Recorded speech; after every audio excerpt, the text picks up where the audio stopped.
A man getting bit by an alligator and he screams. Okay, quiet. Hey, quiet. Sit out, Torchmeat. Ow! No, not an owl. A real scream of pain.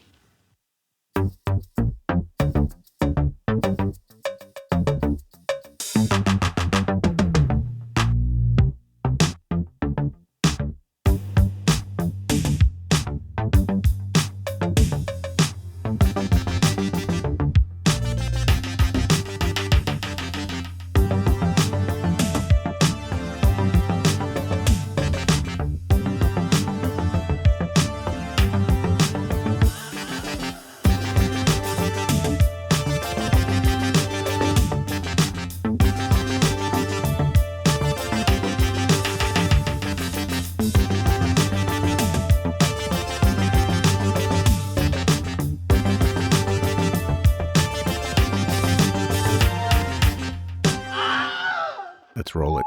Okay. I don't know what that means. I really don't. I'm just All right. Okay, we're gonna let's go straight to tape here. All right. no Welcome fucking back. around, man. All right, take two. Get your podcast face on. All right, Take three. three. Take three. Okay. Welcome back, Screamers, to another episode where we try to disentangle ourselves from ourselves. Today, a couple films that we're behind on talking about in Together and Weapons, and then a new segment where Were We Wrong About, which is kind of like, Are We the Assholes, right? Right, yes. In which we are going to take a look at 1994's The Crow. But first, I want to say to all the listeners out there, if you hear anybody talking about Robert Redford's death in a way that you do not approve of, report them to their employers. We I just will wanted to not say that. stand for any sort of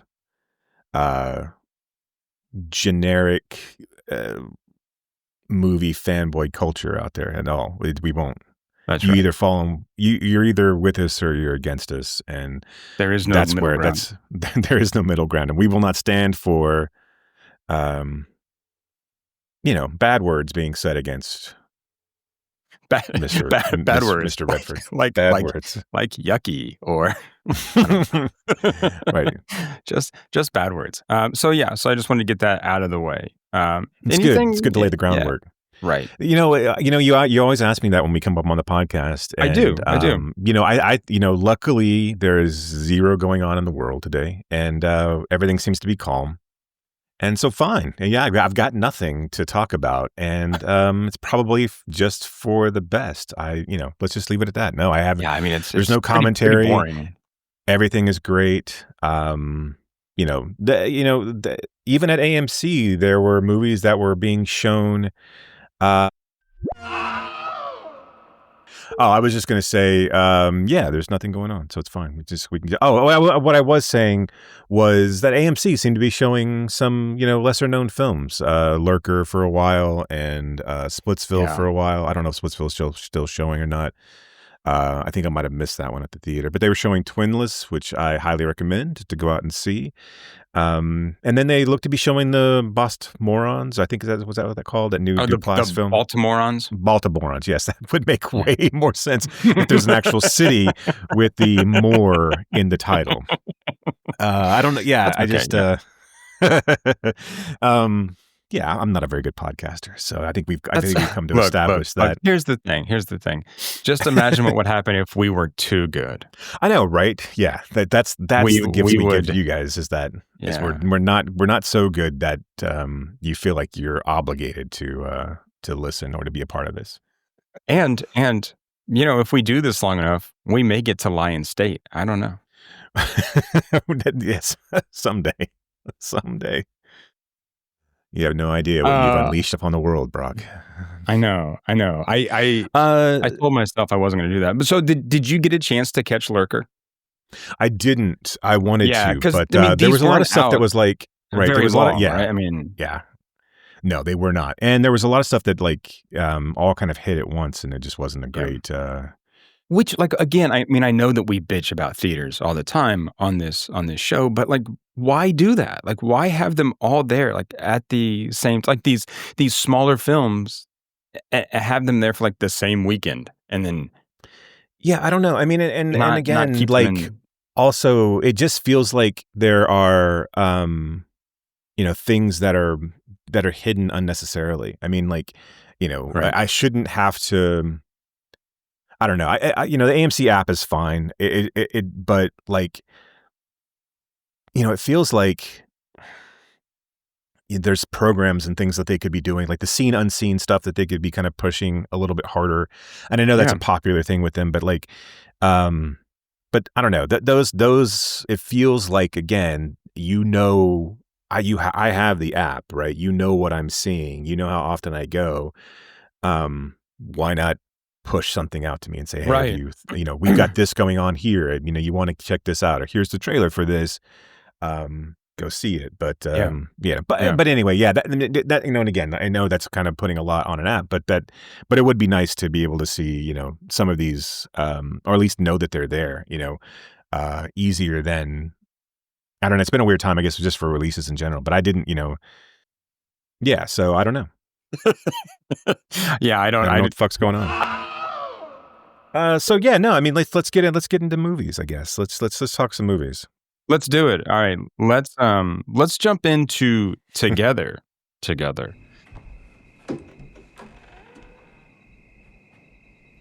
I love you. Okay.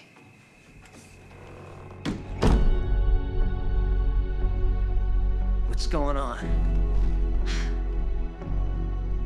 I don't know. Since the move, Tim and I haven't been on the same page. Please. Do you love each other? Maybe we're just complacent.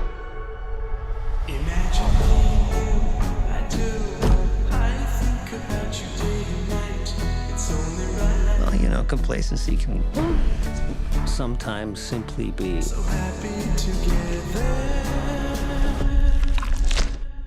harmony.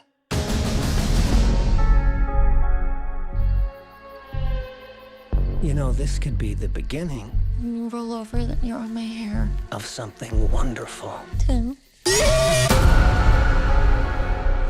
We spend our lives in search of the other half.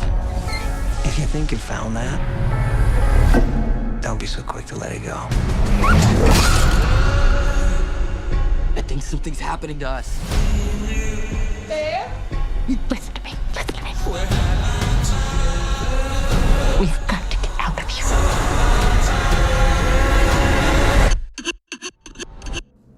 Now.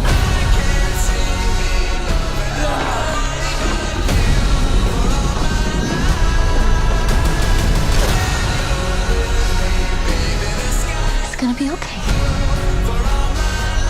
It's gonna be okay. Billy, wake up! You'll be okay.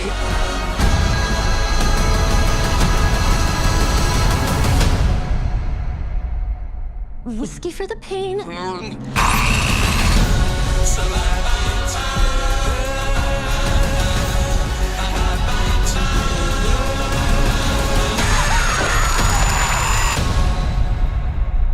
Years into the relationship, Tim and Millie find themselves at a crossroads as they move to the country. With tensions already flaring, an encounter with an unnatural force threatens to corrupt their lives, their love, and their flesh. I like the idea of this movie, kind of showing that like codependent long-term relationship, right? And how like it's like literally it's like literally embodying that kind of relationship, and how like, if we're not careful, we end up sort of losing ourselves into someone else. And so we see that like, actually happening. So yeah. Yeah, I liked it. I like this movie. I mean, it's simple. I like this kind of like very easy kind of horror film. I mean, the body horror is decent enough. I think, as far as like how this is all put together, I think this is a real, like, just quick, simple, efficient, body horror film. There's nothing really all that special for it. I do think the themes you talked about, like, I mean, of this idea, I don't know if, I don't really know if the movie pulls off exactly what it's messaging, because it gets kind of muddled, right? Yeah. This idea of Right, this idea that you lose yourself, or you have this threat of losing yourself, with, just in becoming this couple, and then, but kind of giving over to that as this movie ends. And of course, at this point, you've all seen it. If you haven't, go out and see it. Stop the podcast, go see it, then come back. That's how we do things here. Then come back and finish the podcast. Right. Yeah. Come back and finish the podcast. Don't not. I mean, come like back. the whole podcast, not just like this segment, like all of it. Right. Yes, all of it. Yeah. Yeah. But so yeah, I mean, the idea that you come back together, and the only way to to have a successful, you either kill yourself or you merge and you become one being, which I think whatever they did at the end to merge those two together was ridiculously well done. And I'm sure it was CGI and just kind of sort of, a merging of those, but it was so good. That was so good. Yeah. I think, and just the oh, hey, when they open the door. Right. And I think to the parents, the idea of the struggle, this couple is moving from New York City or wherever, to some big city, to a smaller suburb a couple of hours away, because they got a teaching job in a smaller place. And Dave Franco's having to give up his music career, but it was already kind of flailing anyway. So he gives us a music career to go move out with his girlfriend that he's not really sure that they're still kind of in this weird spot in their relationship. But it's a long-term relationship. Right. Too, they're living together, which is right? weird, but it's weird. I mean, so it's it seems like that it's this long-term committed relationship, but it's almost like he's only half in it. Right. And they're not having sex, and it's clearly on the sort of skids at the moment. And he's got some kind of trauma from his parents' death. Right. Which that just happened, but that to me is not very clear on how that right. It feels like that's what's driving. I mean, I think the whole message there is that familial drama or trauma drives the fears in relationship and drives this commitment fears. Yeah. And so I think, kind of speaking to this idea of especially for, I'm guessing, for millennials and why they're not getting married and blah, blah, blah, whatever, that this idea of your parental trauma, and of course it's ramped up, right? I mean, the parental trauma is that his parents were whatever, and his mom finds his dad, dead, and is in the room with him for the longest time, potentially eating him or whatever. I'm not 100% sure. It's right. Well, it's not really clear. I mean, she stayed in the room with him for a long time, right? I mean, so there was that. She stayed. I mean, he decomposed, and so there was, must have been ripe in that right? room. Yeah, absolutely. And so that, I think those scares, especially at the beginning of the film, were effective. But yeah, I mean, this movie is a little on the nose, but then still kind of doesn't really exactly know where it wants to go. I think it's a lot more. I think it's a better film if you don't try to read too much into the morality or the messaging of what it's really trying to tell you, and just kind of go with it. But it's right. No, I agree that if you just kind of give yourself over to it, it's much more enjoyable. But it's they almost won't let you. Right. Because so much of what they're trying to get at, they kind of shove in your face, right? I mean, it's kind of always there, so you can't not see it. Right. I mean, him giving up this music career, of course, it's already flagging, right? Right. But it just seems this sort of stereotypical artist giving things up, right, to then be secure, but is miserable about it. And so you kind of know where this is heading. I mean, to a certain extent. And so, yeah, I wish that things were more, I don't know, unexplained, or sort of just kind of ambiguous of why. Yeah. And I think once they move out, and you get a little bit of that, right? I mean, because once you move out, really the family stuff, aside from, his mom being underneath the sheets and kind of that kind of gets jettisoned really quick. So, I mean, this idea of well, we're going to, we're going to tie all this in together, right? Where, these people are, we're going to make this kind of a bigger metaphor than what Yeah. it ends up being. Because once you get out to the countryside, they go on the hike together, they fall down the hole, they discover what assumed to be a cult. They don't know this, right? But they drink the water, that then binds them together, and they continually find themselves kind of drawn to one another, Yeah. until they eventually merge. They give over and then, yes, like merge it. See, I think I would have, and look, I don't mean to like nitpick this film to death, right? Because overall, I think I did like it, but I mean, I think it feels kind of slight to me because I feel like it's trying to do that kind of messaging, and then like we said, kind of like gives up on it and just sort of like goes for the body horror. But I mean, I almost would have loved this film if it just opened with them moving into the house in the country. I don't really need the sort of like prologue there of him, sort of pining over like leaving the city. I'm just like, I don't, because really what I care about is like what happens in that moment, like in that setting, right? When they're out there. And I don't need like a reason for a long-term couple to have problems. Right? Right. But you don't need, there doesn't need to be anything specific for these people to have problems, right? And the relationship dynamic doesn't really matter, right? Because we're given the idea that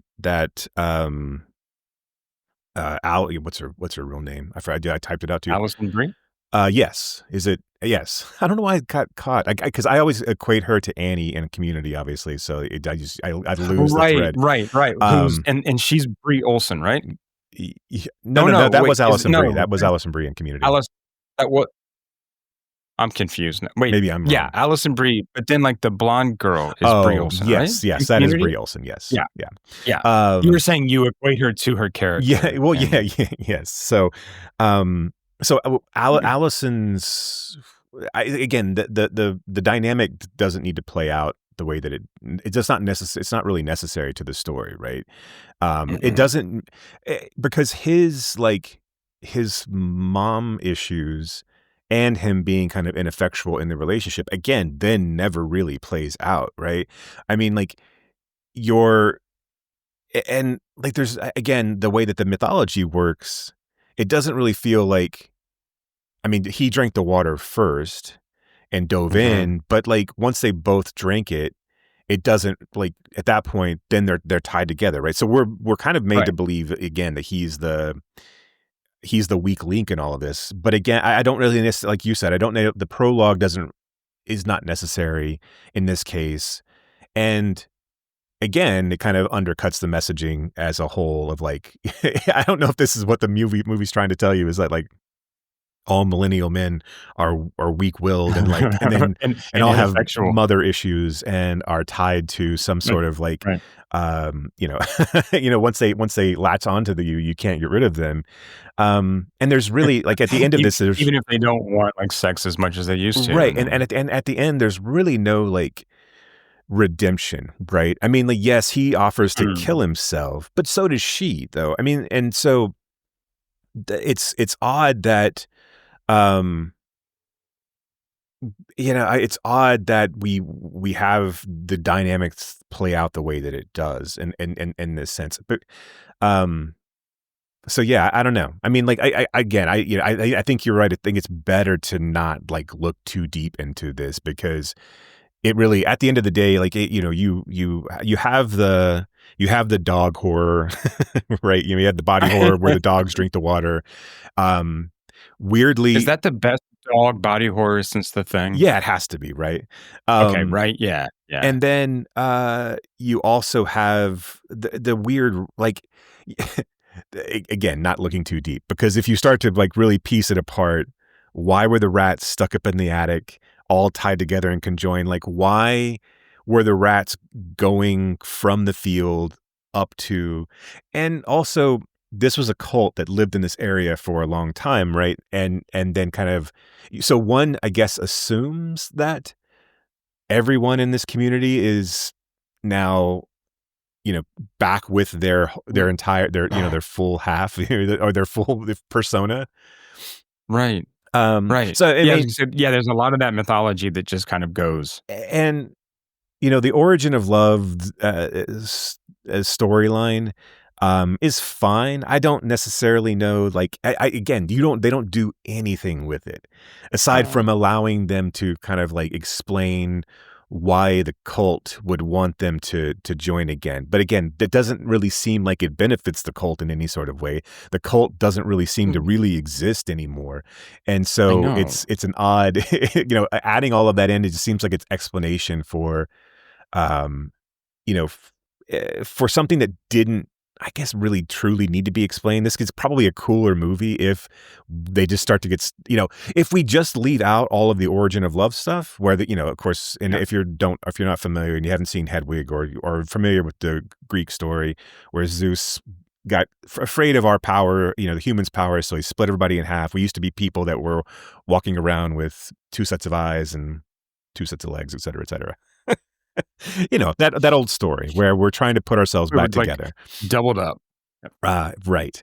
And it almost works better if you just have this kind of inexplicable, because why does the cult guy only exists there to be like kind of a creepy guy.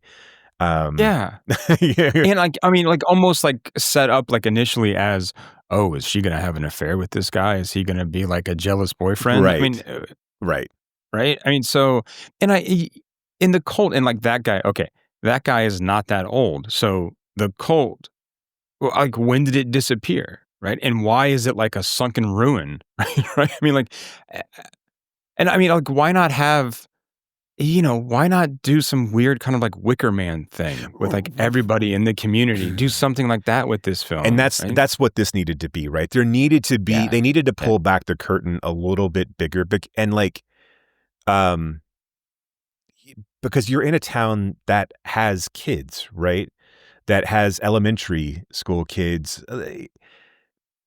So a couple of things happen here, right? That they either the cult didn't expand enough to where this is like again, like you said, this should be an instance of where, like, why she should be teaching college students or something, right? It shouldn't be elementary school kids.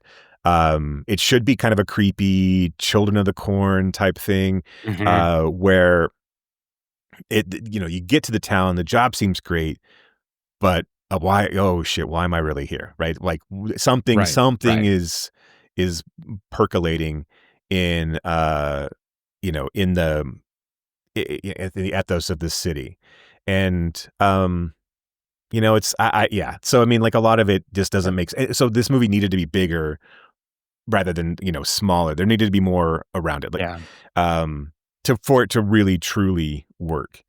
And but I mean, I think ultimately, like, it goes by so fast, and it really is all just centered on the CGI body horror.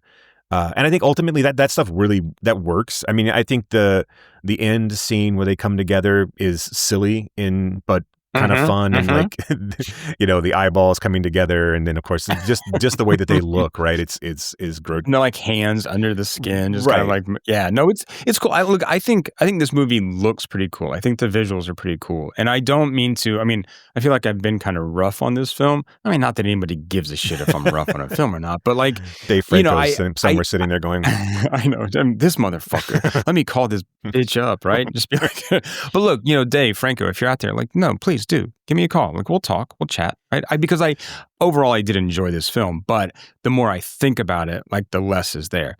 This reminds me, and I know they're completely different movies, but it reminds me of watching Friendship, right? So I'm watching Friendship, I'm laughing, I'm having a good time, and when it ends, I forget about it. Like, it's just, okay, yeah, that was cool. And then I just go on with my day. But I mean, I think Friendship was trying to do less than this movie was. And so I think the not Craig Robinson, but what's his name? Tim Robinson. Craig Robinson's the guy from The Office. Also a friend of them, but not the same guy. And Craig Kilborn is someone else. Right. And I don't have another I don't know any other Kilborn, so I can't put that together. But you're right. Yeah, I mean, like this feels like I will say this, that I'm much more likely to return to this and watch this again because it's Sure. than I am with something like Friendship, because Friendship is such a, like, once you know the beats, the cringe aspect goes away, and I think the body horror works a lot better here as just kind of, which is a weird thing to say, but like the body horror is an easier watch than just watching the beats, cringe comedy. Like cringe comedy that you've already know how it plays out, right? And yeah, I mean, this field, was this Neon that put this out? Yes, which kind of feels on brand for Neon, right? It's not really prestige horror. And I think this is kind of right in its right wheelhouse, right? I mean, if like it, you want this to be this movie makes $15 million and you're all happy, and somebody will sell a physical media piece of it. And everyone will go away happy, and we won't have to make Together as the sequel or whatever.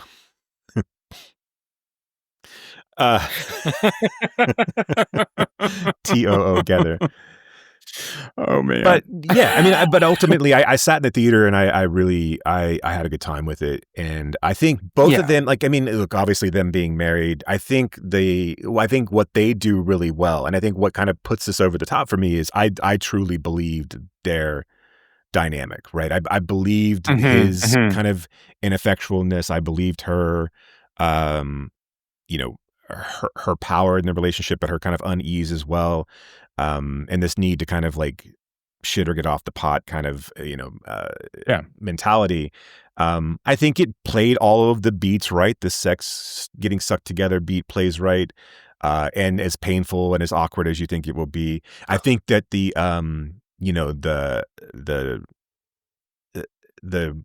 therapy pieces, and then the kind of when you talk about, it's not called Xanax anymore, it's called this, and like I think all of those kind of humorous beats really work, and then I think all the cringe, I mean, all the really like nerve-wracking beats work really well too, like when they use the reciprocating saw to cut their arms apart, and I think all of the horror pieces work well.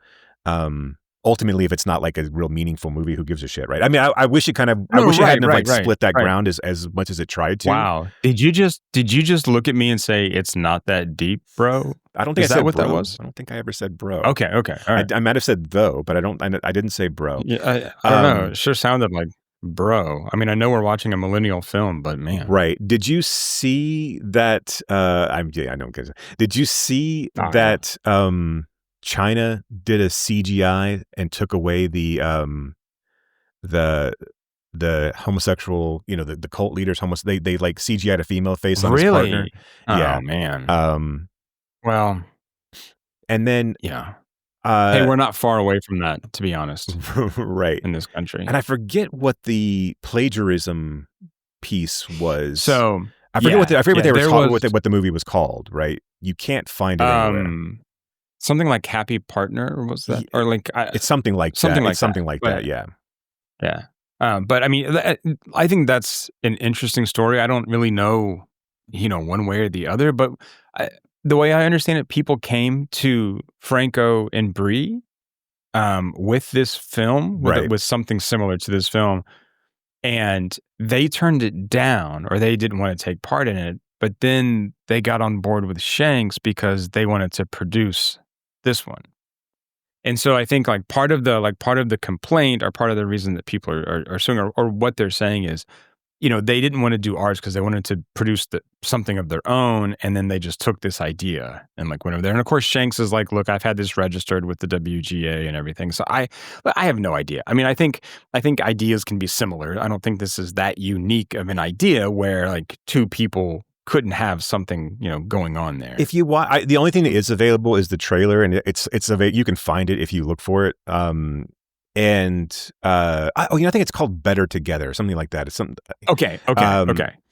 But it is, yes, it's, I mean, like, so I think that the real sticking point was the Spice Girls song, because they used that same needle drop in the trailer, and but the indie film that only played at a few festivals and never got distribution, and you can't find it anywhere, is much more of a humorous. It's like they had sex and they got stuck together, and then and then that's it. There's no additional like body morphing. It's just them two trying to figure out how to, like, they can't separate, and so now they got to navigate this world together while they're and it's like coitus interruptus in the grocery store. I mean, it's really it's played up like there's like cartoon skeletons that are drawn over the. I mean, like, it's very campy. It is played up. The humor is really, really ratcheted up, and so there's that aspect to it all as well. So I mean, obviously, I don't think that anybody is going to, I don't think they're going to win. I mean, but who knows? We'll see. Yeah, and I haven't kept track of it. It seems like something you could very easily settle. It would seem something that we like. Neon could just say, "Hey, we'll distribute your movie on our, on streaming or whatever, and we'll give you, or just like, here's some cash, right? Just like, okay, right, this is not." Because in not even in an admission of guilt, but it's just like, look, this is just, let's just save ourselves some time, like, for all of us in here. Yeah, absolutely. Here's some money, go away. I think, look, overall, I think this is a fun film, even if I find it, a little slight if I think about it too much. Right. I'm an asshole, so that happens with lots of things. I know, exactly. I'm just going to own it, and I'll keep on thinking about things. Okay, should we move on to weapons? To weapons? Yeah, let's do it. This is a true story that happened in my town. So this one Wednesday is like a normal day for the whole school. But today was different. Every other class had all their kids. But Mrs. Gandy's room was totally empty. And you know why? Because the night before, at 2:17 in the morning, every kid woke up, got out of bed, walked downstairs, and into the dark. And they never came back. I don't understand at all. Why just her classroom? Why only hers? Where are our children? We have a lot of emotional parents here. I think it's best if you keep some distance from this place.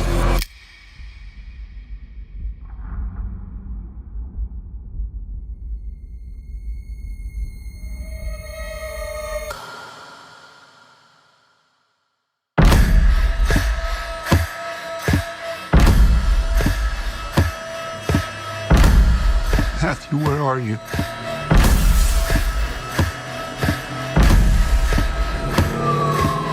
Where did you go?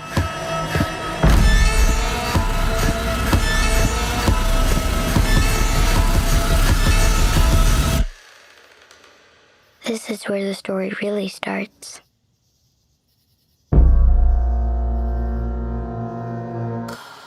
When all but one child from the same class mysteriously vanish on the same night at exactly the same time, a community is left questioning who or what is behind their disappearance.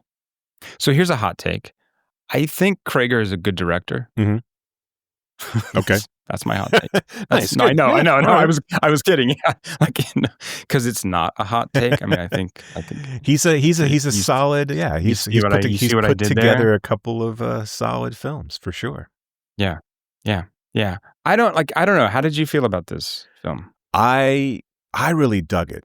I thought it was pretty badass. I am how do I feel about it? I mean, like, look, I think it's interesting from a perspective of him coming out and saying it's not really political. And I think that is an interesting kind of thing to put out into the wild.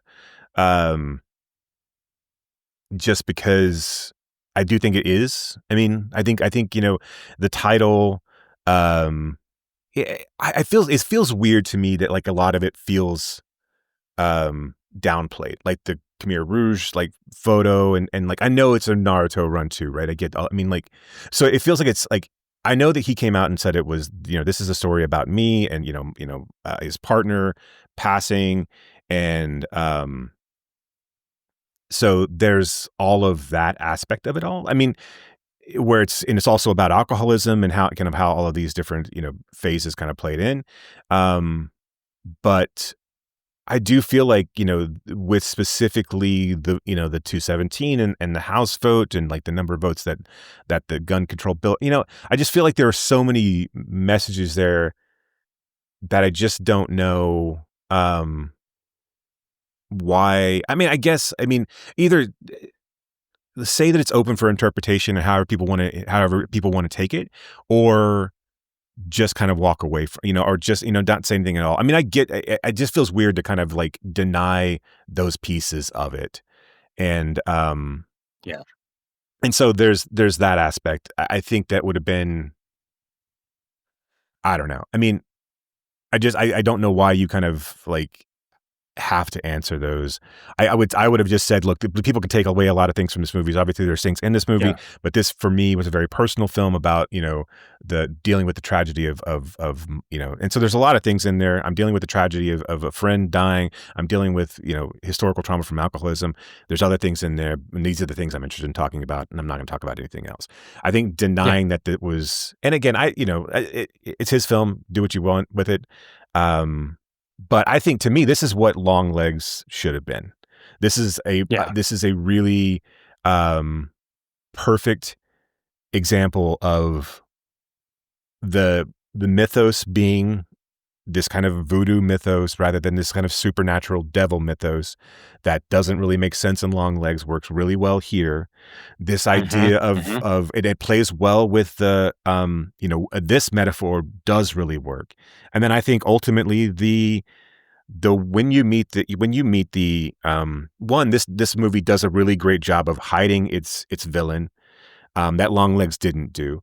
And the villain is ridiculously over the top, but not in a Nicolas Cage way. I mean, there are some silly things that like ultimately a lot of this just doesn't make sense.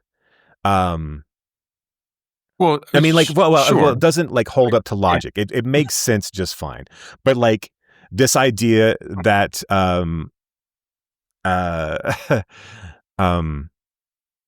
this kid was buying 800 cans of soup a day, or that the villain is waiting for Josh Brolin in the attic, just kind of like, waiting for him to turn the lights on him. But I think what Kreggers does so well here is that like he's able to create that dread. I also think that the cutting up of the story works well here in a really good way of like introducing us to all the pieces, allowing to kind of ramp up the tension, and then the last 15 minutes are some of the, I mean, like it equates to the vampire scene in Sinners for me as one of like the most badass scenes I've seen on camera this year.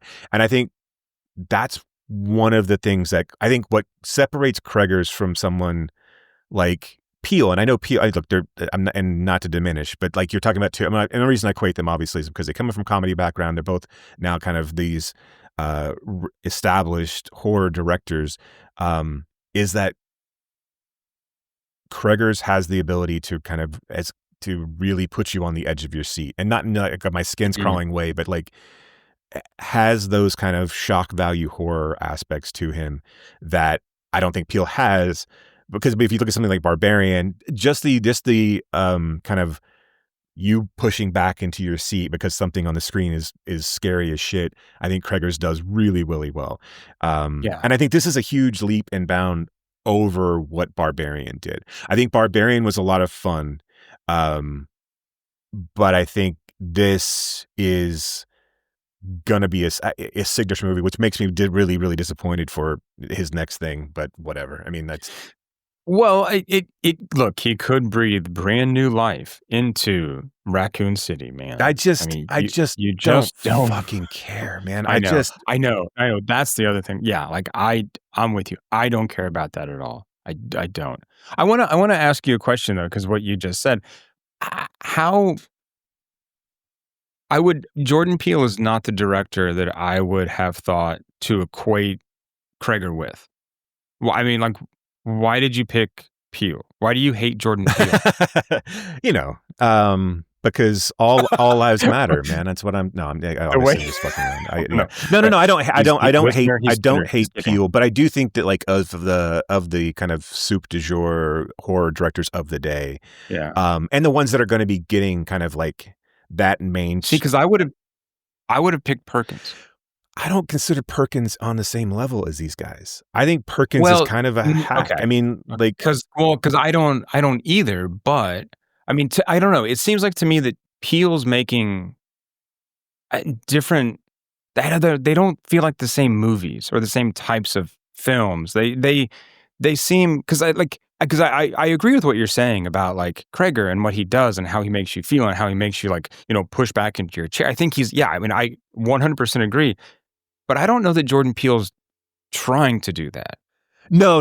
I don't think so either. But I do think so. The reason I equated them in this thing is because I do think that this movie does speak to something that I think Peele does do, right? Where he's trying to utilize horror to basically the historically of why horror has been utilized, right? To shed a light on gotcha. Some sort of societal issue, right? Whether you agree with him or not. All of Peele's films have been something to that end. I think Krager, like if this had just been another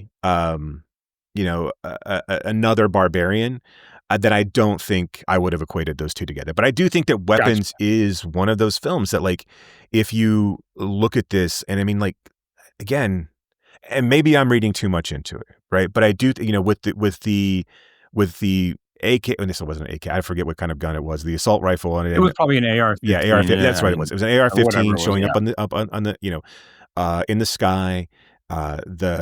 Your main villain being a make-upped, red-haired, that's ever present. That's always. I mean, again, I see how the metaphor works for alcoholism, and I get that. But we're also like. This thoughts and prayers mentality that this movie also calls out. Right. I just feel like when Weapons is a film, regardless of what the discourse around it is, and I understand why you may not want to get into that and also diminish, again, whatever. I mean, it's not always about the money, but and let people who want to read into it. Because we're going to anyway. Right. I mean, it's just how this works. But what I mean? You can talk about the biblical verses and all of that, but I do think, again, like, even if it wasn't 100% the one thing that he was trying to accomplish, he put those things in there. I don't think that you can really deny that this is also, about when a single class of kids disappears, right? I mean, like, and this community that's upset about, and looking for blame and looking to, absolve themselves from evil. Right, which is what kind of Brolin does. And then, this idea of like, the Paul character and the entirety of the police force basically throwing up their hands and saying there's nothing that we can do for this. And then, of course, this idea of the end credits, right? I mean, the end voiceover, that some kids got their voice back. Some of them never did. I don't know how you can go, I don't know how you can walk away from that thinking that, okay, well, this is clearly just about alcoholism. I think it works for that, but it also very clearly works for the other. And so that's the reason I equated those two together. Because I think if Krager continues this path, then where these like really, truly social messaging, and I don't think Perkins is doing that at all. I think Perkins wants to make Twilight Zone movies, and that's fine, but I don't equate. And I said Perkins is a hack. That's not really unfair, but like, but I don't think what he's doing is on the level of these other two guys. 100% agree. And it was only, you brought up Long Legs earlier, because this movie is what Long Legs kind of wanted to do, and I guess that's why I then make that comparison or draw that kind of parallel to Perkins, because Krager is doing what Perkins kind of wants to do, right? I mean, on a different level. And so that's where I'm like, yeah, you could see that Perkins is not up to this, but he thinks he is. Right. He thinks he's doing that. Look, I want to go back to your political talk with him saying that it's not political. I mean, look, that to me is always going to be a cop out, right? No matter how much I like an artist when they're like, well, my art is not political. And I just want to go bullshit. The very fact that you're creating something in this kind of society, in this time and age, is political. Just the very act of making something is political, whether you want it to be or not. Right. And this film especially just drips with it. So even if we take him, on faith that, well, this is really sort of about like addiction and how, others are weaponized by addiction, or how we weaponize like those around us through addiction. Well, that's political in itself, because like we're clearly not doing enough, right, in this country to treat or help like addiction. We just sort of blame them for their own problems and then kind of, go on with our lives. So, I mean, that's political stuff. Not to mention the sort of allegory of like school shootings. Right. Which, I mean, so yeah, how could you, well, I know they're just kids who disappeared. Uh-huh. All right. Okay. Sure. Well, and sure. how, how people, lose themselves, when the bell ring. And again, look, I know that this is very alcoholism coded, right? The triangle is the is the is the Alcoholics Anonymous symbol, or, and then of course the end credits, all of the and it has the bell on there, it's upside down. About I get it, I totally understand that. And also when they lose themselves when then it takes them over. But I also think again that that it very clearly is also the other thing, right? Yes. I mean, and yes. and if we humans aren't that complicated, we all kind of deal with things in the same way. So whether it be this trauma or this trauma, and again, not to say that not that it's diminished, but I think it's clearly there, and I don't really know, given all of the visual clues that that are readily apparent, and then ones that you'd have to read into, why you would want to say what you said necessarily. I would think that you'd want to be like, well, okay. I mean, again, just go in and say, you take from it what you want to take from it. The film to me, when I watched this film and when I was putting it together, what was in my mind was, my friend dying, my reaction to it, and the 6 ways that I reacted to it, the 6 chapters, and then everything else is tied to, again, alcohol, the alcoholism in my family and what have you. So, it's. But that being said, I think it's clearly there. I don't necessarily. I'm not overly concerned about him. I mean, it doesn't diminish the film for me that he's not willing to kind of talk about it. But no. But I do find it kind of a little weird, a little odd. Well, right, like to kind of go out of your way to say no, it's not, right? Yeah. I mean, look, we are going to bring, as viewers, right? We're going to bring our own shit to any film that we watch, any piece of art we consume, any book that we read, right? Anything we listen to. We're going to have our own kind of reaction and interpretation based on our lived experience, and that's great. And I think a film like this is rich for that. I mean, I think there's so much to take away from this. The only thing I didn't like was the sort of gun in the sky. Yeah. It felt like so out of place, and and I know it's in a dream. I get that. I mean, I understand that it's in a dream sequence, and so, okay, like I get that logic, but from a narrative standpoint, I'm like, I didn't need that. I mean, now you're just like pointing a big arrow right at this metaphor, right? And we don't need that. Yeah, and you're right. It does feel like the thing that is not necessary. And maybe so I can't really explain why that's there aside from him looking for some sort of him searching for answers. I'm not exactly sure. But I mean, I'm fine with the clock in the sky because that makes more sense. Right. Because, okay, everyone disappeared at 2:17, and like you said, you kind of already noted the House votes and everything, like with gun regulation. So, we don't really need then the gun right there. Just give us the clock. He's looking for, I don't know. It just really took me out of the film in the moment, right. And I was like, that's fucking weird. But yeah, whatever. I will say, I don't know. I think there were some really great visuals. I think the dream sequences really work really Mm-hmm. well. Yeah. And I think the pacing. I've heard some people kind of complain about how it kind of dips. The second act kind of dips, but I think that's a problem with a lot of movies, especially as you're trying to build a crescendo of like, and also, Right. and the non-linear structure, and right. And this movie has to play to the, basically kind of play to the mythos, and kind of it has to explain.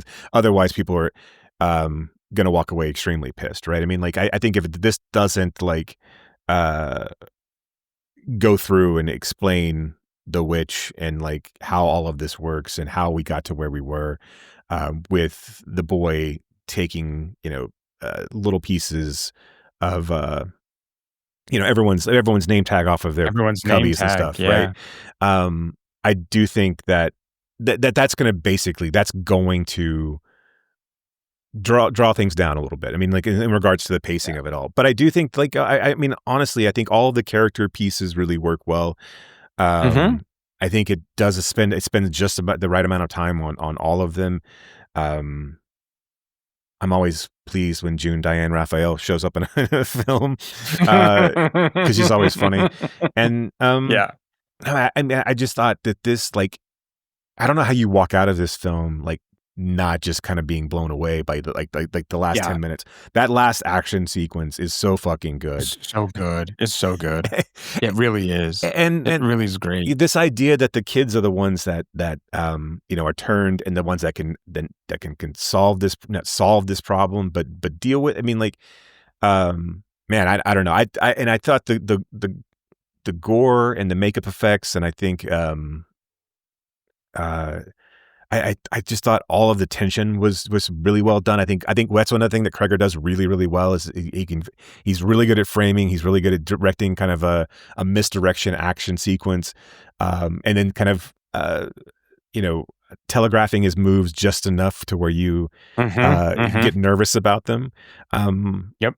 I thought Brolin was really great in this. I think everyone's good. Yeah. I mean, yeah, I do too. Yeah.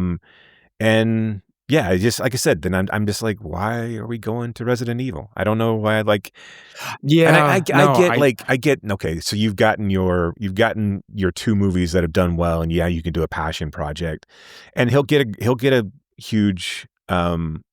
He's gotta get his bag, and yeah, he'll get his bag, and he'll have a nice enough cast, and maybe he'll be able to do something. But those movies were so forgettable that I just don't know why.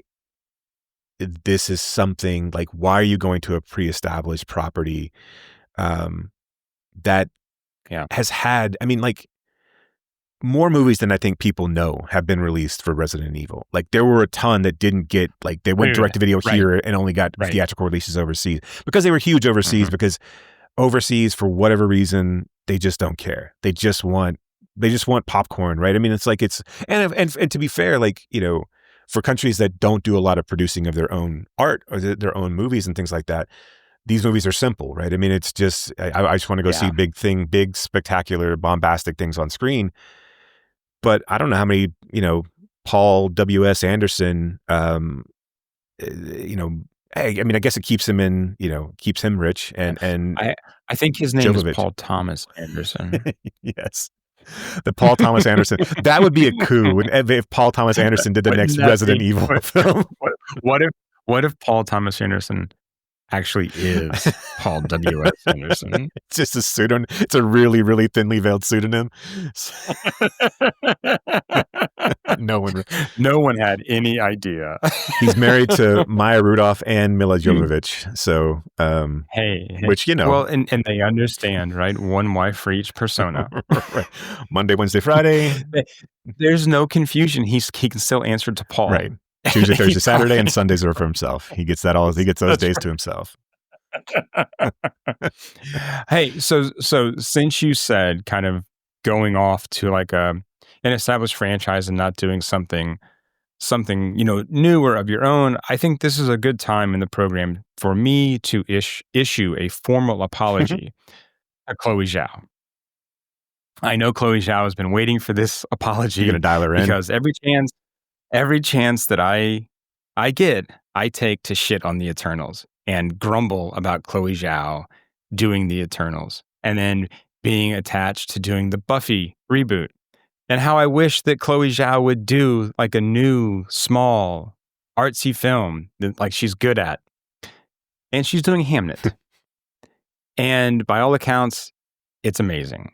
It's playing the festivals and it's getting really great reviews. It's got Jesse Buckley and Paul Mescal as William Shakespeare and Shakespeare's wife mourning the death of their son, Hamnet, right? Based on the novel of the same name. And so, Chloe Zhao, I'm sorry. I am sorry for doubting you, and I can't wait to see Hamnet. If you want to fly me out to a premiere, that's cool. And I think for penance, you need to watch The Eternals and whatever happens with the Buffy reboot. I will 100% watch the Buffy reboot. There's no question that I am dialed in for the Buffy reboot, but I will never watch The Eternals again. Fuck that movie. Chloe Zhao, please do not ever do another Marvel film. I realize it's not her fault, right? But God. Do we feel like we're close to this ending? Like, do we feel like this is maybe this is the death rattle for these films? Like, there's really no. I guess because everyone's getting excited, everyone's pseudo excited for the gun stuff, but well, but I think that's the thing is like, how many times has DC been sort of like dead and resurrected and dead and resurrected? And I mean, like, how many times have they tried to do these different movies? They did how many different versions of the Suicide Squad? Just two. I mean, with some, sure. Yeah, okay, but like just a couple years apart too, right? I mean, like, right, sure, and with at least two of the same actors, 3. I don't recall. Margot Robbie, yes. Maybe and wasn't Idris Joel Elba Berman in both? No, because Will Smith played the Idris Elba character. That's true. Yeah, maybe and then yes, what's her face? What's her face? Yes, yeah. I know. That's terrible of us, but I forget her character's name, right? But I know. Yeah. So yes, there were at least 3. Yes, I think they just keep coming back, and I think that even though Marvel has been in this quote unquote slump, they're going to keep making these movies because they're going to keep doing it because they know that they'll eventually strike it rich again, right? People aren't going to stop going to see comic book movies. People love these things. Yeah, I don't know. I mean, I don't necessarily know how well like Fantastic Four did. I mean, I'm sure. And again, like it feels like it's a snake eating its own tail in a certain sense, especially with its fandom being so toxic. But who knows? I don't know. Yeah. But no, I mean, I wish we were. You don't have to go see close them. To the end. You don't have to go see them. I don't go see them. And like, you can say not you, but like anyone out there can say what they want about that. But like, I don't give a shit about these movies. I don't. They mean nothing to me. In fact, I get more turned off when they get so hyped up, right? If they were just kind of like, if they just put them out, it was like, hey, another like whatever movie, I'd probably be like, okay, cool, I'll go like watch that and just be entertained. But God, I just feel like, and I know that I've bitched about this before, but it's like, I've got to know all the different variations of Batman and on like which Earth like Iron Man is on at this point. And like, I don't care. I don't care about Earth 374 beta. Like, just don't give a shit, right? That is the best Earth, though. I mean, right. So if you were going to care about something, that's the one you want to care about. Beta Earth, right? Yes, yeah, Beta Earth. If it was Alpha Earth, if it was just a method for you to get more Florence Pugh. I almost said Frances Pugh, which is her twin sister that no one knows about. But then you just told everyone. So well, the word had to get out at some point. So you heard it from the proletariat first, right? Yeah. What were we talking about? I mean, weapons and then and then you, Chloe Zhao. You were apologizing to Chloe Zhao. My apology to Chloe Zhao. And then you asked me if this was the death rattle of those comic book movies, and then I went off on a little tangent because they make me angry. Well, they just take up. I mean, this is the thing. Like, they just take up all the air in the room. Well, they do take up a lot of the theaters for sure, right? And all the theaters. But that's what I mean, right? They become like this, stupid monoculture where that's all we're going to talk about when these things come up. And even when they're shitty, we devote so much like ink and like airtime to, right? Or podcast time to. I mean, it's just like everyone has to talk about these things, right? Or write about them. And like, And for how many years now, the story's been the same. These are bad. These are not good.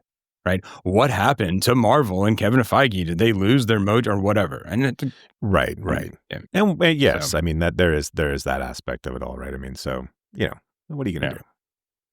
Okay. Well, earlier you talked about like kind of knowing the rules of a certain world, I think, in Together. So let's talk about a film where I have no idea what the rules of this world are at all. And let's talk about The Crow.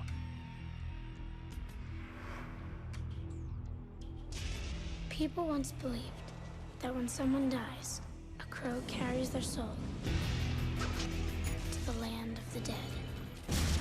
But sometimes, just sometimes, the crow could bring that soul back to put the wrong things right.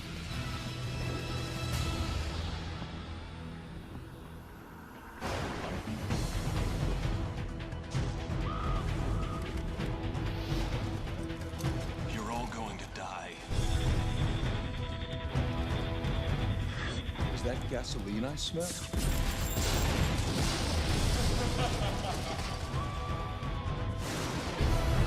Victims, aren't we all?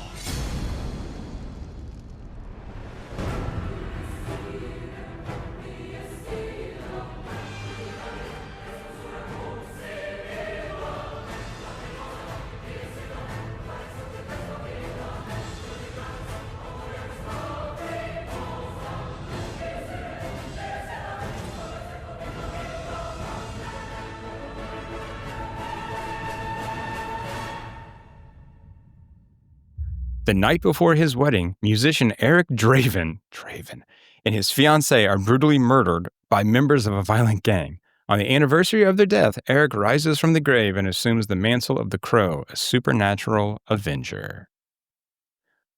Yeah. Look, so I remember seeing this back in 94. high school. Yeah. Well, I feel like it was like a year later that I saw it, and like we rented it on VHS. Like the like my girlfriend at the time, and I remember hating this movie then, and just be like, why? Why am I like watching this? And I understand like it's because really of the tragedy behind it, right? Of Brandon Lee's death, Right. But man, like yeah. I just here's the thing, like I don't know why I should care about these characters, like ever. I mean, I'm sorry that they got murdered, right? Like, that's not cool, right? That's not cool. But like, I know absolutely nothing. I mean, like we come in right at the murder, and Right. so I don't know anything. You don't know their history. But you're asking. You don't know Like, why they not were in even a love, right? little I mean, bit. like, yeah, and you have to go through Sarah, right, as the as Right. kind of the narrator for you, and a hard scrabbled kid telling you the ins and outs of rundown Detroit or wherever it is. I think it is Detroit, but this I went into this with, because I felt the same way. Like I remember every time I would see, like, and especially when 2024 when they announced, and I know they've been trying to do a reboot for a really long time. That's not new. That's been on the slate. I mean, really forever. I mean, it's like as soon as a couple years after they make one, they want to make another one, right? And so I remember I've just always thought that I don't know. I just, like, of all the series that have been out there, that have been, that have gone on forever, this is one of them. And it's like, was this movie ever good? But then you look at the reviews when it came out. You look at the IMDb, it's a 7.5, and You talk to people about it.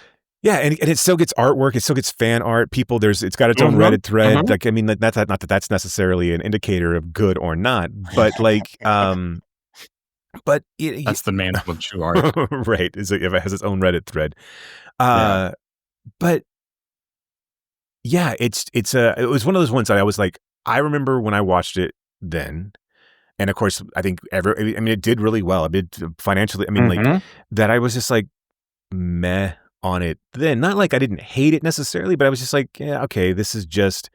It's very MTV of the time, like, right, where it's like it's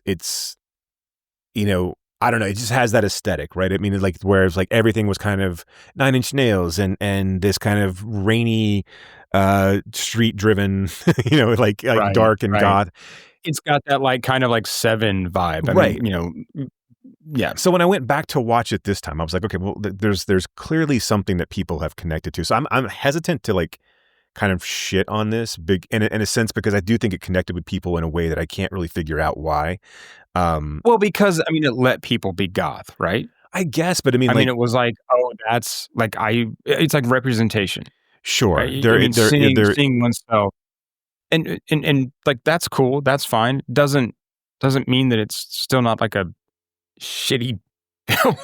well, I will say this because we watched. I watched it a while back when we talked about it, and then I watched it again because we had taken a minute for us to record since we did the Fantastic Golem guys, and I wanted to refresh. I will say that it works better. Like, this is a movie I think that if you had connected with it in '94, it had it on VHS in '95, and you watched it over and over and over again, this does work better when you kind of let yourself go. It's not a great movie. I'm not gonna argue that Right. I'm walking No, walking away from it going, oh man, yeah. this is an amazing piece of cinema. And like, You just don't get it, Brock. Proyas is a really bizarre director. Like, he's been attached to a ton of things, but like his career outside of Dark City is really garbo. I mean, like it's not good. Yeah. And so, but like I will say, like a lot of the flaws kind of get forgiven. I think if you just kind of had this on in the background and it was a thing that you saw over and over again. What I don't really understand, and we'll talk about in a minute, is I don't really understand the hatred for the other films, which I know you didn't watch, but I did. But I want to talk about them. But because they're not. It's a weird, like, I think it was just because it's not as weirdly moody or for whatever reason, but it like a lot of the other films, subsequent films, kind of solve the problems. They don't, like, they're not good movies in and of themselves, but they had you kind of like Frankenstein monster all of them together. I think you would have solved the problem, because this movie, like, that I think that to me, ultimately, The Crow's story, which is also, it's crazy that it has 5 movies, a TV series called Stairway to Heaven, which has Mark Dacascos in it. I'm not saying his name right, but I love that guy. He's like a great B movie karate guy. And one of my favorite like B movies that no one has seen, but it's really awesome, called Drive, with Kadeem Harrison in it. He's awesome. I know that movie. Yeah, it's a lot of fun. I know. Yeah. And then it's, obviously it's got the comic books is where it started. And then there's a web series called Everyone Loves Draven. It's on YouTube. It's obviously more tongue in cheek than, but also like this series is crazy because like the people who are in it. I mean, like, this one has a significant cast. I mean, like, I know that like Brandon Lee's an up and comer in this, but it's not like, I mean, this has probably got the weirdest cast, like the weakest cast of all of them, and Wincott being the guy who's the one who is kind of the one I think is really like understands the assignment and does this well, right? But well, maybe what's the guy's name from the Warriors who's in this? Hang on, I just lost the cast list. I had it, and I was going through because Wincott's not the guy. Well, we got Ernie Hudson, right? He's in there. I mean, Tony Todd's in there. Yeah, Tony Todd, right? Lawrence Mason's not a nobody who plays 1010. He's the guy who gets killed first. He's the black guy who gets killed first. John Polito. Right. John Polito's the guy I'm talking about. Yeah. John Polito's in there. Oh, okay. But then you go from like the next one has like Iggy Pop in it. The next one has like David Patrick Kelly's not nobody either. Right. David Patrick Kelly was he was in the Warriors. That's the guy I'm talking about. That's the guy I'm talking about in the Warriors. That's who you were talking about. Yeah. But then you get like Kirsten Dunst is in 2 or in 3, I mean, with William Atherton, Fred Ward. I mean, like, and then you've got Hoppers in 4 with Furlong, and I mean David Boreanaz. Okay, that's right. And then like the other one's got Danny Houston and FKA and I love Twigs. I will And watch any like Twigs and Zoe Kravitz. I'm good. Yeah. oh yeah. Have you seen Caught Stealing yet, by the way? No, Okay. no, because dude, these past couple weeks have It's been been hard to get to the bonkers. theater, right? So it has been really tough. So I mean, all We've the been stuff busy too, we right? have Yeah. going on, notwithstanding, but then everything like with school and stuff as well. So because if you didn't remember, like listener, We have I'm we in have actual higher jobs. yeah, and I'm in higher education. So if you don't like something I said, please tell my employer. I'm just- um, He'll post his but here's the, rate my teacher link down below, so you yeah, can. rate my That's professor, right. bitch. Sorry, I'm that I'm a didn't professor, exist when I was in college. So, motherfucker. There's a rate my teacher page for elsewhere. so Anyway, but can we, since you brought up, I just want to touch upon like the 2024 version because look, I don't think that's a great film either, but I do think it does some things better than this original, right? I mean, I'm at least emotionally invested like in these characters, and okay, that's maybe strong, right? But I at least understand kind of like where the trauma and where the bond comes from. Right. right. I see the vulnerability between them, right, and how they feel when they're together. So I get it, right. And this other one, I just don't like at all. Yeah, I don't think Skarsgård and Twigs have much chemistry together. I think that's I mean, like, No. and I think the 2024 version has really bad pacing issues. Yes, but I Yes. agree with you. Like the world building makes way more sense. So here are the flaws in my mind of the first one. Like you said, we have no connection between Eric and Sarah. We don't care they're together. We don't care that they're married. And like I don't necessarily know. Like, am I supposed to think that Hangman's Knot is a good metal band? Am I supposed to like what makes Draven a character that's honorable other than he was marrying his girlfriend at some point, right? I mean, like, and they took care of this little homeless girl. And okay, so there's that. I don't care about those two characters. The world building makes no sense. So the bad guys make zero sense in this in The Crow 1994. Like, and like all of the other movies fix that problem. What am I actually what am I tied to here? What is the central premise? They're just trying to like light it up, and like they set fires on the night before Halloween to drive property prices down so they can like make money somehow. Like it doesn't make any sense. And like, and it's not in a world like where if you go back to like Punisher Warzone or something like that, where these characters are, where the bad guys are interesting. Top Dollar's not interesting.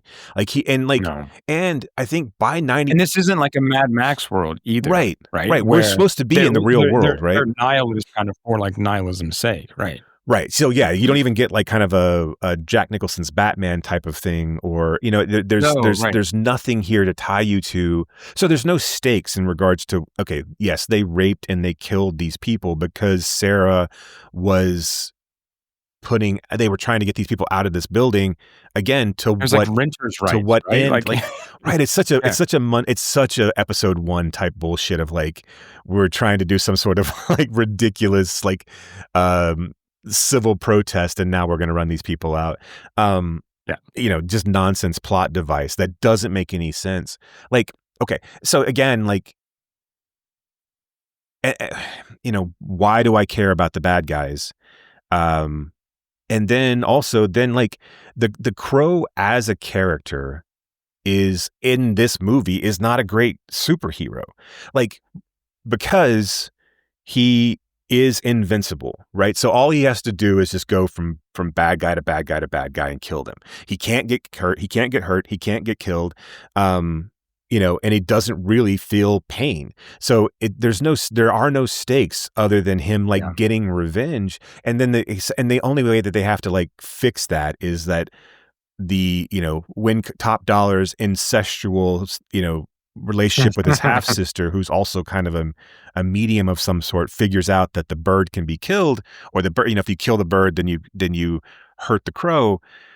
I don't know, like all of it just kind of like plays why are we even bothering with any of this? That's why I think that the 2024 version works so much better, is that these are two damaged individuals. Yes, we spend an inordinate amount of time with them. I don't think we need to spend 45 minutes. Too much right? time. We spend too much time with them. This is very much like movie of two halves. Right.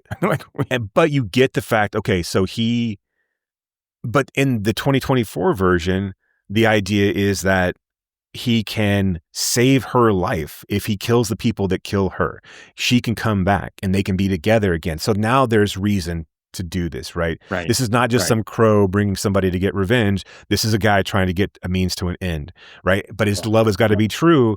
So that works as well. Like now he's invincible, but he still gets hurt. He still feels all this stuff. And then when he doubts the love, and he's a shitty fighter. Right? And I think the other thing that this, and again, I know we're 30 years later and I know CGI is what it is, but like, I think 2024 version understands the violence. So when he becomes like the crow, he fucks shit up, right? I mean, he's like, and it's really gory and it's really bloody and it's what you want. He's tearing, and the main bad guy is supernatural, which I also think is necessary, because otherwise, if he can't be beaten in 1994, he can't be beaten. They can shoot the shit out of him, but he can't be beaten. Then it makes no sense. Like Danny Houston's a way better bad guy than Top Dollar is in this sense, because he is basically the right hand of Satan. I also think he's stealing souls. The 2024 versions gets the makeup right. None of the other versions with the death mask is always contrived and stupid. But this one I think really works well. I like Skarsgård as a crow. I just wish it had better pacing. But then it makes me wonder, like, of the people who like the first one, there's never going to be a version that they like that's and I think this probably kills this version, because I think this probably puts a pin in the crow for a really long time. But like, they're so beholden to that 1994 version and what it meant to them at the time. This is there was never ever going to be a version that was going to be good in their minds in regards to living up to this original one. Even though I think I would have thought, watching this one, the 2024 version gets the closest to what I think it's probably closer to the actual comic book. I mean, like, and of course, like, I was going to ask if you knew anything about the comic, because I don't. I have, and I know as we've talked about, like, my feelings on comics in general. Sorry, I know it was written, like, the original author wrote it after his girlfriend got killed by a drunk driver, and it was all So I mean, like, and then he has a lot of regrets in regards to Brandon Lee being killed, and I think that mythos is really what I don't think this movie is remembered if it's not for Lee dying, right? Yeah. If Lee goes on and makes other films and is a Jean-Claude Van Damme, but also like this was an interesting movie for him, because he dropped like 30 pounds. He wasn't like, he was still set to be like that. It was going to be just another kind of mid-level action star, really. Like, he would have been, and then this is not, I say these words and I understand that these men came from action careers before they got to American cinema, but like Jet Li or Jackie Chan, where, and Brandon Lee was a much more attractive man than those two. No shade to Jet or to, hey man, to Jackie. Everybody's got their something. It's okay. But I do think his career path, if you look at the movies that he was in, this is going to be another, like, that's the other thing that I found really, really interesting about this, is that it doesn't really, like, and I understand, like, he's a heavy metal guy, Hangman's not, but like, why didn't you play into his fighting ability and showcasing some of that? Because it would have made it more interesting. Now, when he dies, they do alter the script a little bit. They altered the movie a little bit, right? And he shot most of it, and there were 3 days left of like pickup shots and things like that. So they were mostly done with the film. They cut a few things out. Obviously, his death is not shown on screen. Like, that actual sequence is not there. There was a sequence in 94, much like there is a sequence in 2024 about the in-between world.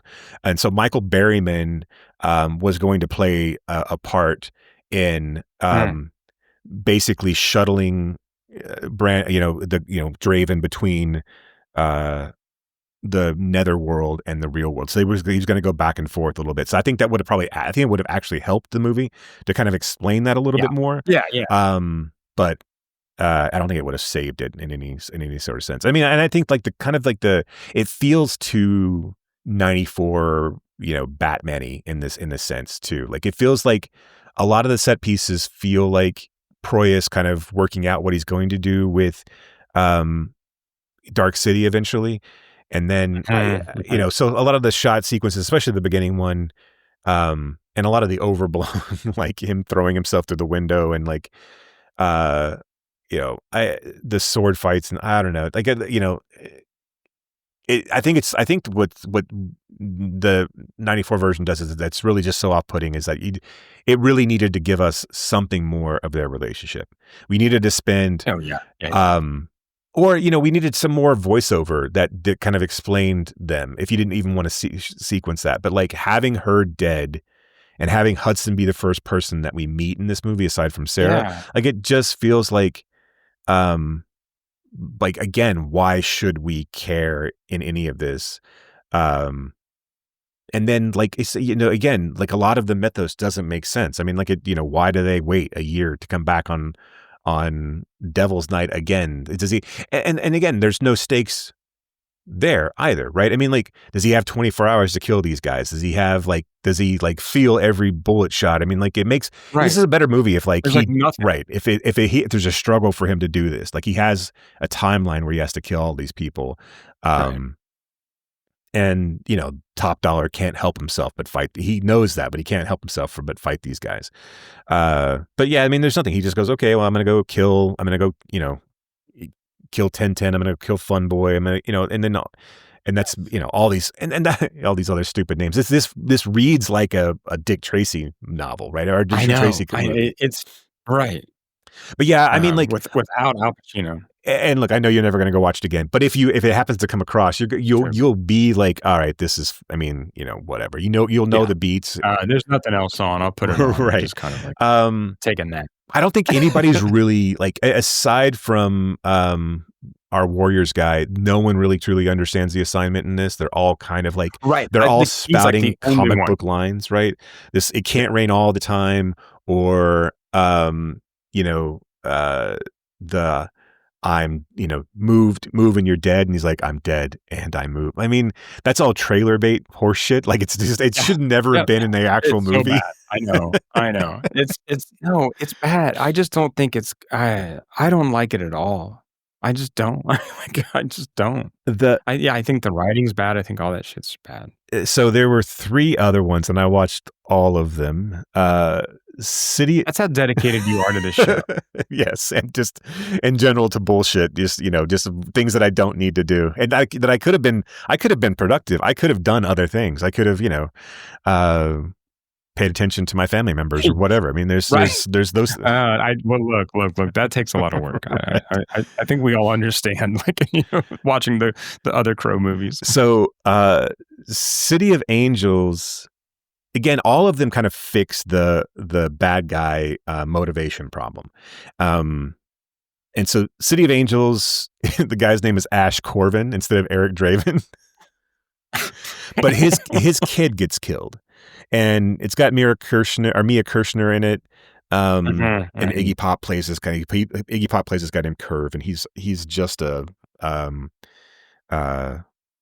he's just a bonkers character. Kind of like anytime Hopper shows up on anything, he's just like, it's just a cameo. So is Iggy Pop. I mean, he's just playing himself. Right.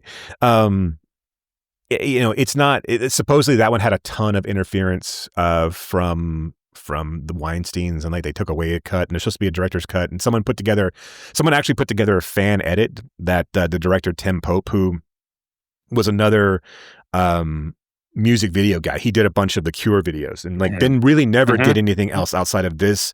And then he made a documentary here and there and then would go back to music videos, but he made a ton of music videos. He got taken away from him, and like somebody put together a fan edit. You can go find it out on the web. It's not exactly easy to find, but you can find it. And he basically just adds kind of like a lot of like, I think he found some working footage and then would just add like text sequences about what was supposed to happen in certain areas, and they cut it down and moved it around. Wicked. I think Salvation's probably the worst one, just because it's Eric Mabius is the Crow.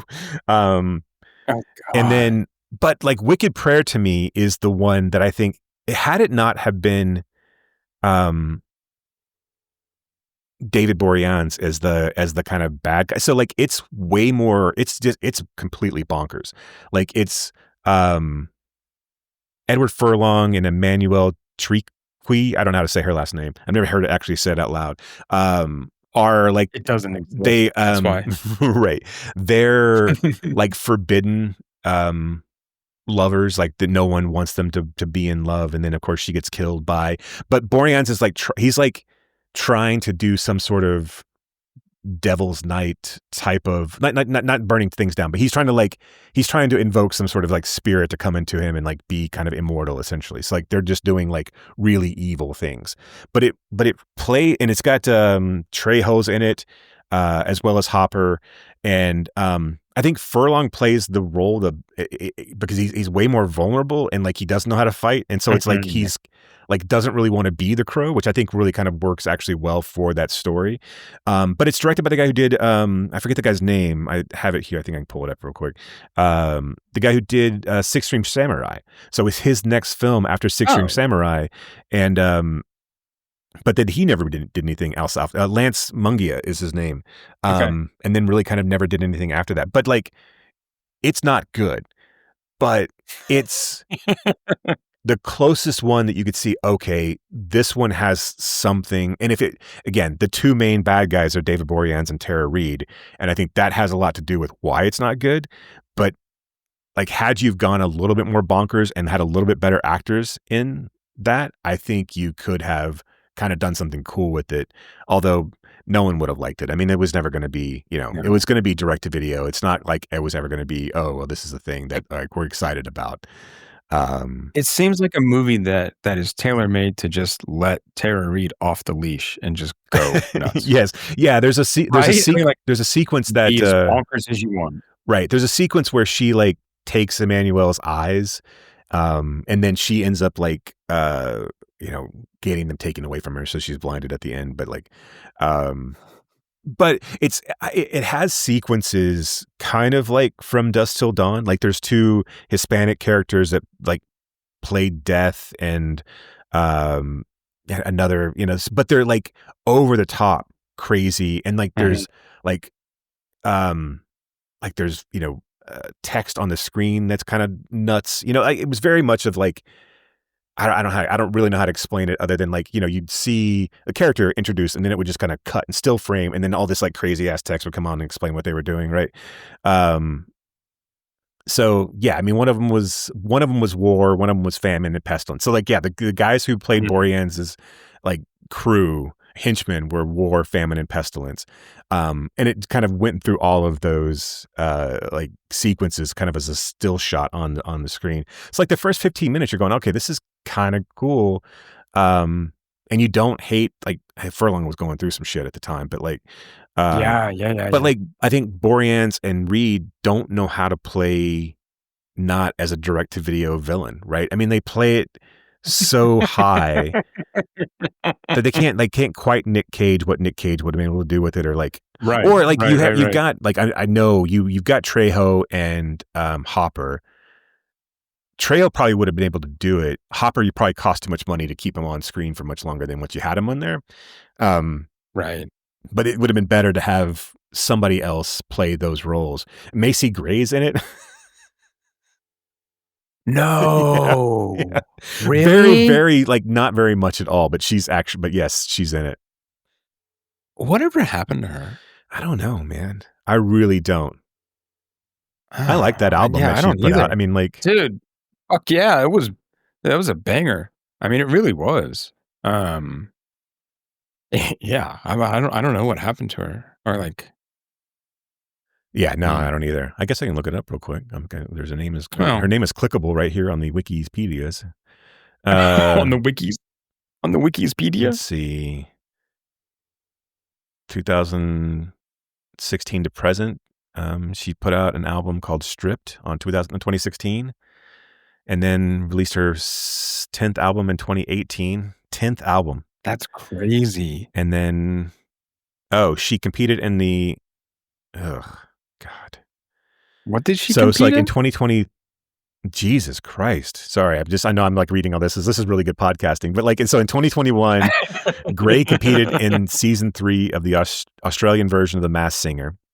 In 2023, she completed in season 10 of The Masked Singer of the US and finished in 4th place.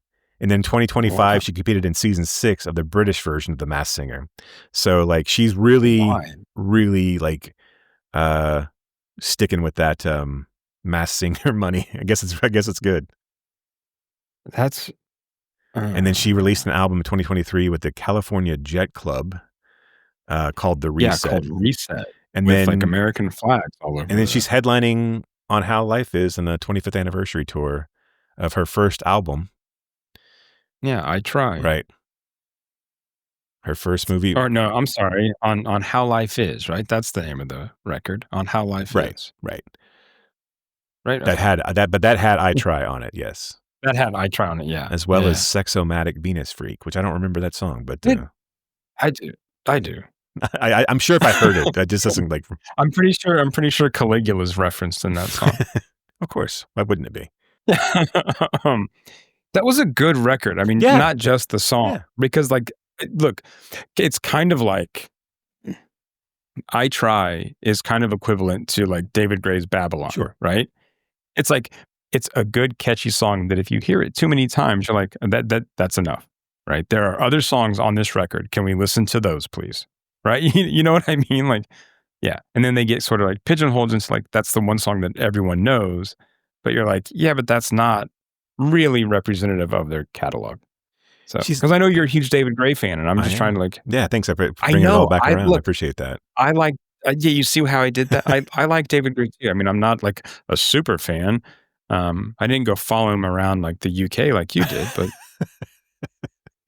Yes, that's all I did. I just I was you took that one summer to go follow just David to Gray. just follow and like scream out all of his hits that no one else knew except for people in the UK. But yeah, so you felt at home with all of and people just like you. She's been in a lot of movies, like I know, and like none of them that really exist. right? I mean, she was in Idlewild with that. That was the Andre 3000 film. Yeah. She was in Mhm. Scary Movie 3 as herself. Yeah, she's been in a lot of like cameo roles, right? I mean, nothing like where like she's been. She was in a movie called Dutch in 2021, and then Dutch 2: Angel's Revenge in 2024. Which again, no idea what those are. They really don't. They really don't exist. Oh, okay, it looks like yeah. Oh wait, she was in Domino. Wait, and she was in Training Day. Yeah. Like, yeah, these are all just. I love her role in Training Day. Okay. Show me that fucking warrant. Oh, okay, yeah.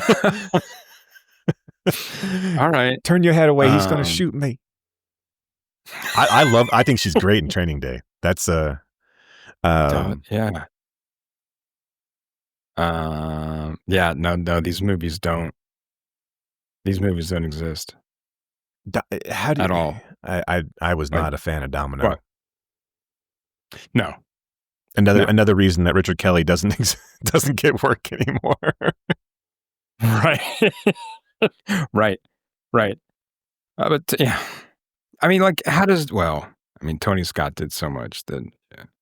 Right. But no, Domino is not a good. According to Whatever. Wikipedia, Kelly, as of 2025, Kelly claims to have 10 different projects in the work in various stages of development. I'm like, sure he does. Sure. While no title, casting, or plot details are revealed. He's supposed to direct his first film in 15 years. Yeah. He's just got like scripts under the bed, like in a shoebox and stuff. So. Is that your cat? That is my cat. Yes, I'm glad we can. Okay. I'm glad we can hear that. Yeah, he's got a lot of. He's a big Donnie Darko fan, but has a lot of thoughts on Southland Tales. That's great. Looks like Kelly's production company did that I Hope They Serve Beer in Hell movie. Isn't that the Tucker Max? Yeah. Yeah. Fuck those guys. I know. He came out. I know this is a really great like segue, but like he came out years after like that and like completely turned. Like, I mean, of course, it's all just for to keep himself relevant, but like he was like decrying his old Tucker Max ways. And um although I think this is a year for Tucker Max to like kind of reclaim himself and to really like Dude, right? find his footing, because I think this is a Tucker Max world if there ever was one. No kidding. As we were talking about like Tucker Max, I was thinking about like, man, the world back then was something else. I mean, shit like Tucker Max and Girls Gone Wild and commercials and shit. And now I'm like, it's all kind of coming back, isn't it? Like we're sort of regressing back into these giant assholes and like misogynists and racists. And did you? And look, I'm not gonna. I'm gonna preface this by saying I never subscribed, but would see these ad nauseum. Did you ever see a Girls Gone Wild video, like an actual Girls Gone Wild video? No. Just the ads. Just the ads. Yeah, I mean, the ads were bad enough, right? But the videos themselves were were creepy as fuck. Right. I mean, they were just as gross as like that you would imagine. I mean, just it's really like they should have just called him No Consent. I mean, right. Or roofie the video. I mean, like it's just. I'm not that I'm saying that I'm not going to defend Joe Francis, but I'm just saying like. No. I'm not saying that I'm also not accusing him of roofieing these girls. I'm just saying he definitely took advantage of people for young drunk women in front of a camera, and then gave them nothing, and and then just. I mean, the guy was I don't know if he was a billionaire at one point, but like he had more money than he ever should have had just from that, from those videos. And of course, the whole thing was a scam, right? I mean, like the whole thing was like you ordered one and then it was a Columbia Publishing House thing. You could never get out from underneath those subscriptions. They just kept coming. They never stopped. Yeah.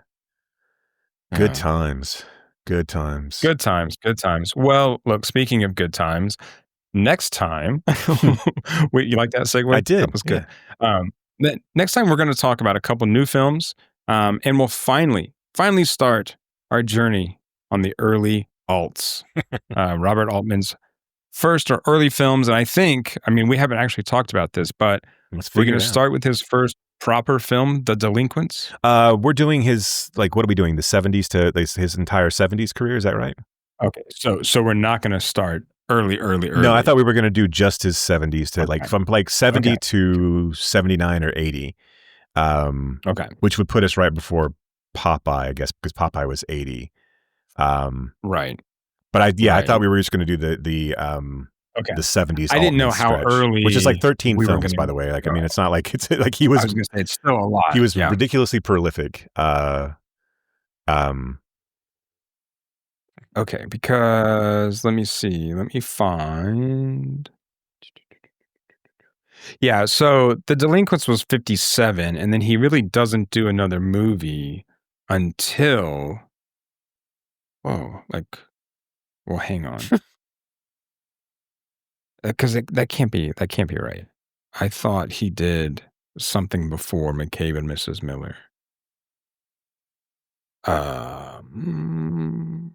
He did The Godfather, right? Again. This is good podcasting too. The Delinquents, and then he does. Oh no, I guess that's no. So I guess he really. Oh no, Cold Day in the Park. Okay, so because Cold Day in the Park was before MASH. Well, and he kind of got taken off of Countdown. Okay. All right. So that's what I was thinking. I was thinking Delinquents, Countdown, and then. So if you want to throw in those, if you want to throw those two in, we're going to start with MASH. Okay, we can start with MASH. But I mean, if you wanted to throw in the first two, that's fine too. That's okay. Let's just. So we're going to go. No. Let's start with MASH. We're going to go. That'll start it off with a banger. So that's right. So we're going to go with MASH through A Perfect Couple, which would get us right through 79. Which again is 1, 2, 3, 4. 13 films in a decade, which is crazy because there's not really any that's more than one a year. It is more than one a year, and there's only a few that like kind of I mean, a really under 6 on IMDb, or 6 and under. Yeah. It's a really impressive run of films. Let's just put it that way. Right. Because I'm trying to think. I'm like, man, like I'm going to be interested to talk about all of them, but California Split, I think especially. Yeah, I love California Split. Yeah. So this will be McCabe will be fun to to talk. talk. We can get him on the pod? I don't know if he's going to be available. Okay. Or you think we could like reach out to his people? Talk to Bill Skarsgård, because he ended up going into he went to hell to save FKA Twigs' life, and her soul, and she lives now. She's fine, but he gave up his life for her. And yeah, I mean, so yeah, maybe he knows. Maybe he can tell us a little bit more about what Altman is doing these days. Well, now we're just rambling. Okay. Okay. Anything else, Jason, before we wrap up today's? No, I think we're good. I think we're good. So yeah, go out and see a movie, kids, and yeah. Until next time, thank you all for listening. And keep screaming. You have been listening to Why Does the Wilhelm Scream with your hosts, Brock and Jason. If you liked today's episode, do us a favor and rate, review, and subscribe in whatever application you use to consume podcasts these days. You can reach us by visiting whydoesthewilhelmscream.com. If you are in the DFW area, we would love to see you at a Fort Worth Film Club event. You can learn more about those and find a full schedule at fortworthfilmclub.com. And you can learn about my foundation and how we are trying to foster the next generation of film lovers at realhousefoundation.org. That's REEL housefoundation.org. Till next time,